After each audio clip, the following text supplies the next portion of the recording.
Gary has been running for 2 hours. In that time, he has been given 1 cup of water. When he asked for a second cup, a race official wrote something down in a notebook.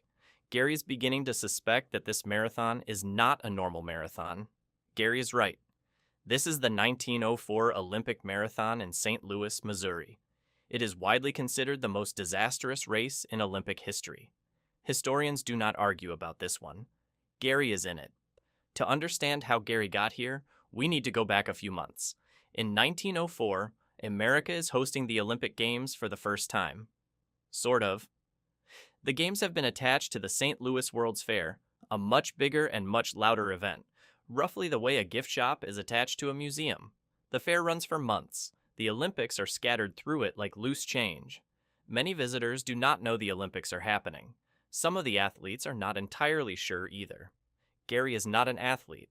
Gary delivers ice. But the marathon is open to more or less anyone who shows up, and Gary has 2 working legs and a dream. He signs up. The entry process takes minutes. This should worry him. It does not. At the starting line, Gary inspects his competition and feels good about his chances. There is Fred Lorz, a bricklayer from New York who can only train at night because during the day he lays bricks. There is Felix Carvajal, a postman from Cuba, 5 feet and 1 inch tall. Felix raised his travel money by running exhibitions across Cuba, then lost all of it in a dice game in New Orleans. He hitchhiked the rest of the way to St. Louis. He arrives at the line in a beret, a long-sleeved shirt, long wool trousers, and his street shoes. Another runner takes pity on him, finds a pair of scissors, and cuts the trousers off at the knee. This is the closest thing to sports equipment Felix will receive. There are also 2 men named Len Tao and John Mashiani from the Tswana people of South Africa. They are in St. Louis as part of the World's Fair, and they are the first Black Africans ever to compete in an Olympic Games.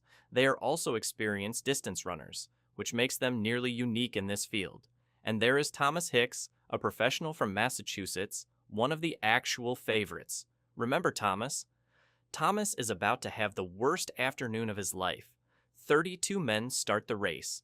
Gary makes it 33. Keep an eye on that number because it is going to shrink. Now, about the race itself. The man in charge of the games is James E. Sullivan. Sullivan has a theory. The theory is that drinking water during exercise is bad for athletes. This idea is called purposeful dehydration, and in 1904 it is considered a promising area of science. Sullivan sees 33 men about to run 25 miles in the summer heat, and he sees an experiment. So the course has exactly 1 official water stop. It is a well, 12 miles in. That is the plan. 1 well, for a marathon, in August, in Missouri. The race starts at 3 minutes past 3 in the afternoon, the hottest part of the day. The temperature is over 90 degrees Fahrenheit, about 33 Celsius, with full St. Louis humidity.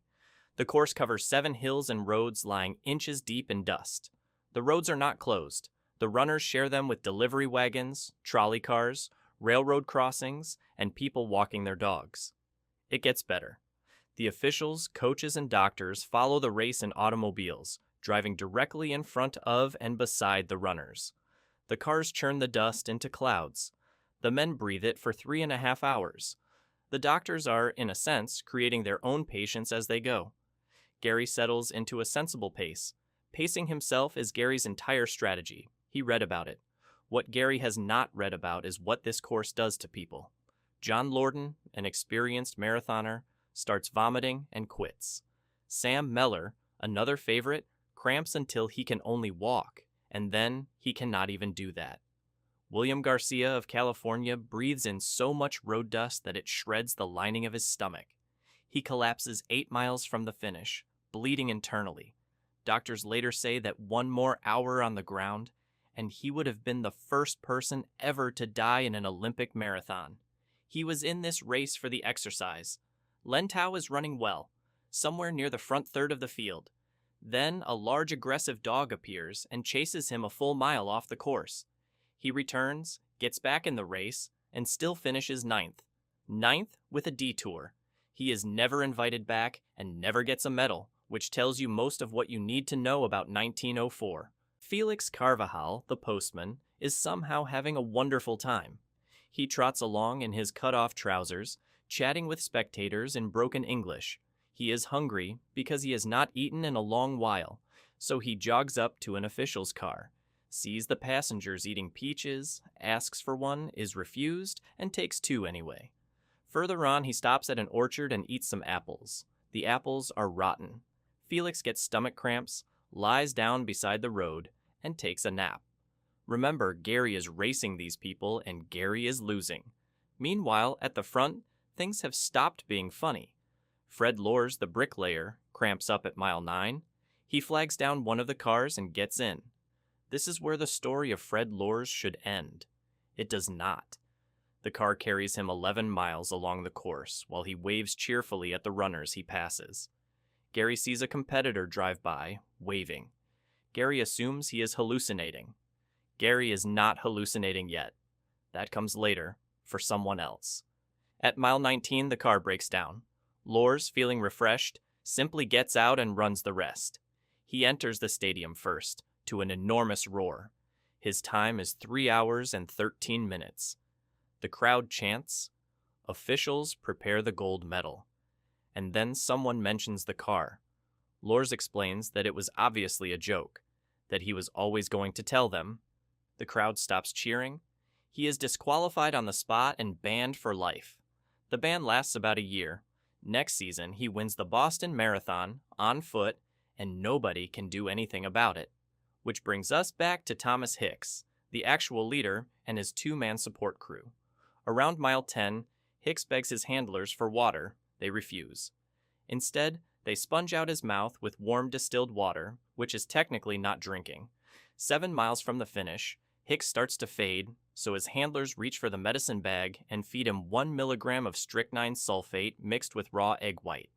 Strychnine is rat poison. In small doses, it acts as a stimulant. And in 1904, it is a perfectly legal sports supplement. There are no rules against this. At the time, there are barely rules at all. The strychnine works, briefly. Then Hicks fades again, so the handlers give him a second dose, this time washed down with French brandy. Hicks turns ashen. His eyes go dull. A race official describes him as running like a piece of machinery. Hicks begins hallucinating and becomes convinced the finish line is still 20 miles away. He begs to lie down. He begs for food. He gets more brandy and more egg whites. In the final stretch, Hicks's legs stop cooperating entirely. His handlers step in and carry him, arms under his shoulders, while his feet paddle the air in a polite imitation of running.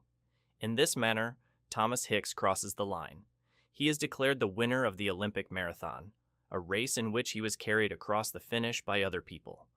His time is about 3 hours and 28 minutes, the slowest winning time in Olympic marathon history. It takes 4 doctors an hour to get him well enough to leave the stadium.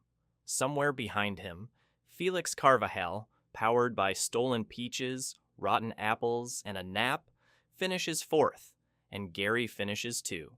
Of the men who started, only 14 finish, and Gary is one of them. Gary took no car, no poison, no brandy, and no nap. He followed every rule, drank his 1 cup of water, and ran every single mile with his own legs, which makes him the rarest thing in the 1904 Olympic marathon, a man who did it correctly. History does not record his placement. History was busy that day. The officials nearly abolished the marathon forever after St. Louis. 4 years later, at the London Games, the marathon got the first anti-doping rule in Olympic history. It says a competitor may not take or receive any drug during the race. It had to be written down because of an afternoon in Missouri where the winner was carried, the runner-up was clean, 4th place was asleep, and first across the line arrived by car. Sports science has since confirmed that drinking water is good for runners. Gary could have told them that at mile 12. Nobody asked Gary anything.